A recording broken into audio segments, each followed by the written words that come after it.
ISC Bharat नूतन आईन आज जो लागू है कौन कौन नियम लागू विषय कौन आगुआ तीनोटी आईन थिला IPC CrPC Indian evidence act ता परिवर्ते वर्तमान भारतीय न्याय संहिता 2023 भारतीय नागरिक सुरक्षा संहिता 2023 भारतीय साक्ष्य अधिनियम 2023 ये तीन आज ठारू 1 जुलाई 2024 ठारू सारा भारत वर्ष तथा आम राज्य ओडिशा प्रत्येक थाना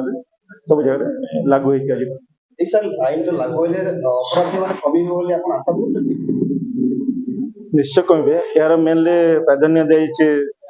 प्रत्येक पीड़िता को सुनिश्चित दि जापर महिला शिशु को सुरक्षित को प्राधान्य दि त्वरान्वित न्याय हो पार ऑनलाइन माध्यम एफआईआर हो पार ऑडियो रिकॉर्डिंग तार प्रमाण दे पार